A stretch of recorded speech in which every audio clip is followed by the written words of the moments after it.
BNR gold and diamonds తరుగు తక్కువ బంగారం ఎక్కువ. ఇప్పుడు మన వైజాగ్ లో మామూలుగా జూనియర్ ఎన్టీఆర్ సినిమాల్లో నువ్వు మొదటి రోజుల్లో చాలా సినిమాల్లో ఉన్నావు. తర్వాత కూడా అండి మొన్నటిదాకా కూడా చేస్తూ వచ్చాను నేను. జనతా గ్యారేజ్, ఈవెన్ ఇప్పుడు ఆర్ఆర్ఆర్ చేశాను. అవును, ఈ మధ్య కూడా ఆర్ఆర్ఆర్లో తన్నే కదా ఇంట్రొడ్యూస్, తన క్యారెక్టర్ని కదా ఇంట్రొడ్యూస్ చేసే క్యారెక్టర్ అది. ఎగ్జాక్ట్లీ అప్పటి నుంచి అది ఇలా కంటిన్యూ అవుతూనే ఉంది మీ ఇద్దరి మధ్యాహ్నం. నీకు అలాంటి ఫ్రెండ్షిప్ ఇంకెవరితో లేదా? ఉందండి, నాకు తరుణ్తో ఉంది. తరుణ్తో ఐఎమ్ వెరీ క్లోజ్. మనోజ్తో ఉంది ఆ క్లోజ్నెస్. ఇంకా నాకు శివబాలాజీతో ఉంది. ఓకే, బట్ తరుణ్ ఒక ఫైర్ లాగా వచ్చి అలాగ ఆగిపోయాడు. లేదండి, నాకు ఐ డోంట్ నో, బట్ అతను అనుకుంటే ఇప్పటికీ రాగలుగుతాడు. ఐ సీరియస్లీ ఫీల్ తరుణ్ ఒక్కసారి ఇలా ఏమో క్యారెక్టర్స్ని కూడా హీరోయిజంలోనే వేరే కైండ్ ఆఫ్ క్యారెక్టర్ హీరోయిజం తీసుకుంటే he will definitely do wonders అని అనిపిస్తుంది నా feeling. I don't know, he has to take a call.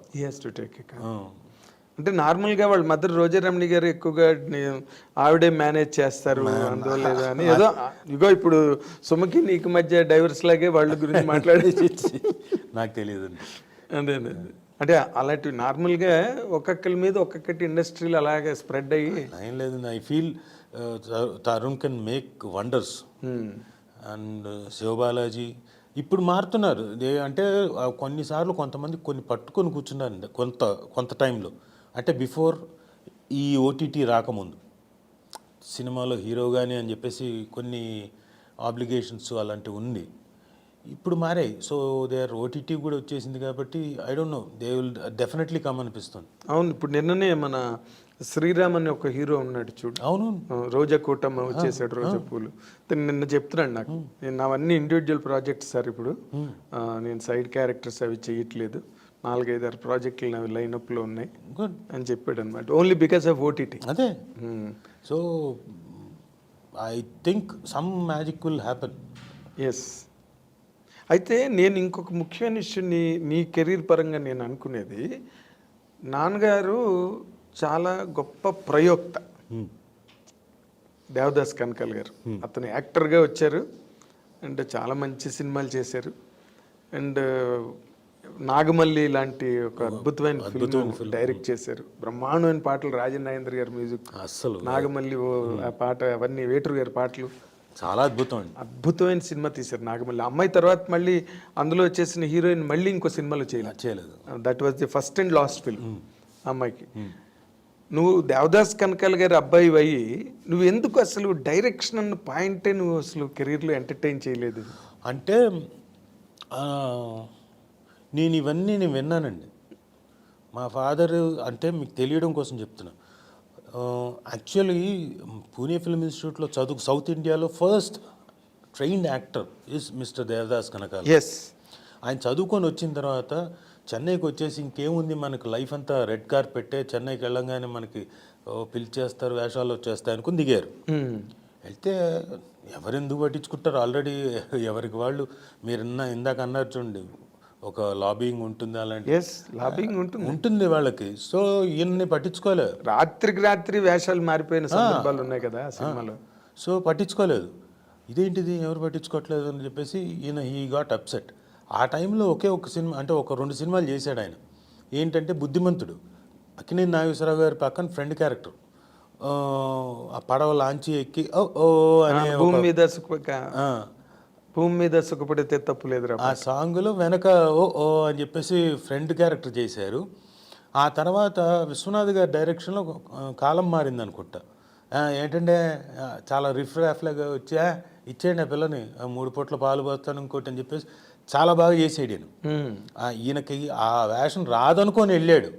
ఈయన చెప్పడం నాకేం చెప్పాడంటే, విశ్వనాథ్ గారు మామూలుగా ఏం వచ్చింది అడుగు గుడ్డులే అని చెప్పేసి, నాకు ఆ నెగిటివ్ యాటిట్యూడ్ ఉండిందిరా, ఆ నెగిటివ్ యాటిట్యూడ్తో వెళ్ళాను, రాదనుకునే వెళ్ళాను, అదే బాగా పనిచేసింది, వెంటనే వచ్చింది నాకు ఆ ఒక్క సీను, చాలా బాగా చేసాం, పేరు వచ్చింది. ఆ తర్వాత ఏం రాలేదు వేషాలు, సర్వైవల్ కావాలి కదా. ఈ లోపల నేను అప్లై చేశాను సాంగ్ అండ్ డ్రామా డివిజన్కి, హైదరాబాద్లో సాంగ్ అండ్ డ్రామా డివిజన్కి. అది సెంట్రల్ గవర్నమెంట్ జాబ్. అది వచ్చింది, జాబ్ వచ్చింది. సో ఈ షిఫ్టెడ్ టు హైదరాబాద్కి వచ్చి సెంట్రల్ గవర్నమెంట్ జాబ్ హ్యాపీగా ఉంది. అక్కడే మా అమ్మని చూశారు. అంతకుముందే చూశాడు మా అమ్మని ఎక్కడో మా నాన్న, ఎవరు ఈ మహానటి ఎంత బాగా చేస్తుంది అనుకున్నాడు. అయిపోయింది. తర్వాత సాంగ్ అండ్ డ్రామా డివిజన్కి వచ్చిన తర్వాత పక్కనే కొలీగ్స్గా ఉన్న తర్వాత లవ్లో పడ్డారు, ప్రేమించారు, పెళ్లి చేసుకున్నారు. మళ్ళీ ఈయనకి చూడండి, సో అంటే మనిషి ఎలా ఉన్నాడో, నేను చెప్పేది పాయింట్ చివరికి వచ్చే పాయింట్ చెప్తా. Song and drama division government జాబ్ని వదిలేసి చెన్నైకి వెళ్ళిపోయాడండి. Film institute, south Indian film chamber of commerce పెట్టారు కదా, అవును, వాళ్ళు పెట్టిన ఇన్స్టిట్యూట్కి వెళ్ళిపోయాడు. Yes. ఇద్దరు మా మదరు మా ఫాదరు ఇద్దరికి గవర్నమెంట్ జాబ్ ఉండగా, సెక్యూర్డ్ జాబ్ ఉండగా వదిలేసి అలా వెళ్ళిపోయారు. మా నాన్న వెళ్ళాడంటే సరే south Indian film chamber of commerce 10 మంది తయారు చేయొచ్చు అనుకున్నాడు, ఏమో వస్తే వేషాలు వస్తాయి అనుకున్నాడు. ఈవిడు కూడా మా నాన్న అక్కడికి వెళ్ళిపోయాడు, ఇక్కడ రిజైన్ చేసి వెళ్ళిపోయింది. అక్కడికి వెళ్ళిపోయిన తర్వాత సరే 7 బ్యాచెస్ దాకా ఇన్స్టిట్యూట్ బాగానే నడిచింది. తర్వాత ఫిల్మ్ ఛాంబర్ వాళ్ళు మూసేశారు ఇన్స్టిట్యూట్ని. అవును, అదే ఆ బ్యాచ్లోనే కదా చిరంజీవి గారు, రజనీకాంత్ వీళ్ళందరూ కూడా, రాజేంద్ర ప్రసాద్ వాళ్ళంతా అక్కడ తయారైన వాళ్ళు. మూసేసిన స్టాఫ్లో నుంచి ఇక్కడ మా మదరు ముల్లా మాస్టర్ అని అక్కడ స్టూడెంటే, అక్కడ నేర్చుకున్న ఆయన అడియార్ ఫిల్మ్ ఇన్స్టిట్యూట్ జాయిన్ చేశారు. అదేంటి, స్టేట్ గవర్నమెంట్ జాబ్. మా అమ్మకి స్టేట్ గవర్నమెంట్ జాబ్ వచ్చింది. Note this point again.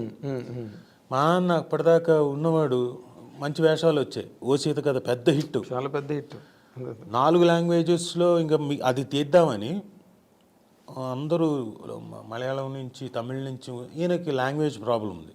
అవును, తమిళ రాదు, ఎన్నాళ్ళైనా రాలేదు, బ్యారియర్ ఉండింది. అవును, అదే సినిమాని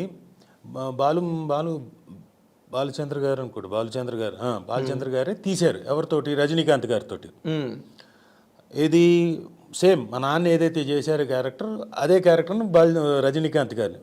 రజనీకాంత్ గారి స్టైల్ అంతా నాన్న దగ్గర నుంచి వచ్చిందే, ఆ జుట్టు ఎగరేయడం. అవును, ఎస్ ఎస్, అది ఫస్ట్ సినిమాలో ఆయన కూడా అలా ఎగరేసి అలా వచ్చారు, సేమ్ ఇది. అవును. సో ఆ లాంగ్వేజ్ ఆయనకు అక్కడ ఆ వేషాలు. ఇంకా ఆ తర్వాత సిరిసిరి మువ్వ, మాంగళ్యానికి మరోముడి, ఇలాంటి ఒక విశ్వనాథ్ గారి దగ్గర చేస్తూ అక్కడే ఒక 6-7 సినిమాలు చేశారు. తర్వాత ఏమనుకున్నాడంటే ఈయన, ఎంతకాలం ఇది నేను ఇన్స్టిట్యూట్లోంచి స్టూడెంట్స్కి వస్తున్నాయి మహా అంటే మొత్తం అంతా 7 బ్యాచ్ల్లో చూసుకుంటే 10 మందికో 15 మంది 20 మందికి వచ్చింది, ఇంకా మిగతా వాళ్ళకి రావాలి కదా అని చెప్పేసి ఉద్దేశంతో ఈయనంతకు ఈయన డైరెక్షన్ మొదలుపెట్టి ఈ వాంటెడ్ టు ఇన్స్టిట్యూట్ వదిలేశారు. అంటే ఇంకా క్లోజ్ అయిపోయింది కదా, ఇంకా దాంట్లో కష్టాలు, డబ్బులు రావు, చేతికి రావు, ఇంకా అంటే మిగతా వాళ్ళందరికీ ప్రాబ్లమ్స్, డబ్బులు ఇవ్వకపోవడాలు, ఇవన్నీ. తర్వాత ఈయన డైరెక్షన్ మొదలుపెట్టిన దాంట్లో ఒకటి చలిచేమలు బాగానే ఉండింది, నిజం పోయింది.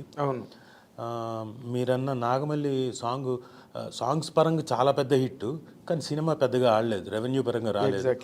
So average film. సో 2-3 సినిమాలు అలా అయ్యేసరికి ఇది కాదు అనుకున్నాడు. ఏంటి ఏదోదో అయిపోతుంది నా లైఫ్, అక్కడి నుంచి ఇక్కడికి వచ్చాను, ఇక్కడి నుంచి ఇక్కడే అనుకున్నాడు. అదే టైంలో ఏఆర్ కృష్ణ గారు ఇక్కడ రిపట్రీ, ఆంధ్రప్రదేశ్ రిపట్రీ ఉండింది. దేవదాసు ఇక్కడికి వచ్చే ఇక్కడ టీచింగ్ అని చెప్పేసాను. అది సెమీ గవర్నమెంట్. అంటే ఇక్కడికి వచ్చి ఈయన నైట్ వెళ్ళిపోదాం పదా, రిపట్రీ అక్కడ పెడుతున్నాడు ఏఆర్ కృష్ణ గారు అంటే, మా అమ్మ స్టేట్ గవర్నమెంట్ జాబ్ రిజైన్ చేసి వచ్చేసింది ఇక్కడికి. ఇది సెమీ గవర్నమెంట్. ఇక్కడ స్టైఫండ్ ఇచ్చి ఆర్టిస్టులను తయారు చేస్తారు. అక్కడే మన దీక్షిత్ గారు, భిక్షు గారు వీళ్ళంతా నేర్చుకుంది. వీళ్ళంతా 2 years అక్కడ. అక్కడి నుంచి మళ్ళీ మధు ఫిల్మ్ ఇన్స్టిట్యూట్ షిఫ్ట్ అయ్యారు 2 years తర్వాత. అక్కడి నుంచి మళ్ళీ 2 ఏళ్ళు చూసిన తర్వాత మా ఓన్ ఇన్స్టిట్యూట్ పెట్టుకున్నాం 85 నుంచి. అక్కడ కష్టాలే, అక్కడ అన్ని కష్టాలే, అప్పులు, కష్టాలు, ఎప్పుడు సవ్యంగా డబ్బులు ఉండేవి కాదు. ఇవన్నీ నేను చూస్తున్నా, నాకు స్ట్రాంగ్గా మైండ్లో పడిపోయింది. నో, ఒకదానికి స్టిక్ అవుదాం, సంపాదిద్దాం, అది డైరెక్షన్కి వెళ్దాం, తర్వాత టైం ఉంది, ఇంకా ముందైతే ఇది చేద్దామని యాక్టింగ్కి మాత్రం స్టిక్ అయ్యాను. సో అది ఆ విధంగా స్టిక్ అయిపోయాను. కాబట్టి చేశాను, అది మా ఓన్ ప్రొడక్షన్స్లో డైరెక్షన్ చేశాను తప్ప బయట దీనికి డైరెక్షన్ చేయలేదు. కంటిన్యూస్గా డే అంటే ఇప్పుడు ఉన్నది మళ్ళీ డిస్టర్బ్ అవ్వడం ఇష్టం లేక ఖచ్చితంగా డిస్టర్బ్ అవుతుంది సార్. ఎందుకంటే రాజీవ్ డైరెక్ట్ చేసుకుంటున్నాడులే. నేను మధ్యలో ఒక సీరియల్ ప్రొడ్యూస్ చేశానండి. ఆ ఒక సీరియల్ ప్రొడ్యూస్ చేస్తున్నాడు అని చెప్పేసి వేషాలు రాలేదు ఒక ఇయర్. అది కూడా నేనేం అక్కడేంటి 24 గంటలు అక్కడ ఉండను. వాళ్ళకి అన్నీ అప్పచెప్పి నేను అప్పటికి గట్టెక్కించి విత్ ఇన్ 1 monthలో అన్నీ అయిపోయాయి. కానీ తర్వాత రాలే. దాదాపు ఏంట్రా అంటే రాజీవ్ ప్రొడ్యూస్ చేస్తున్నాడులే, సీరియల్లో బిజీగా ఉన్నాడని చెప్పేసి రాలేదు.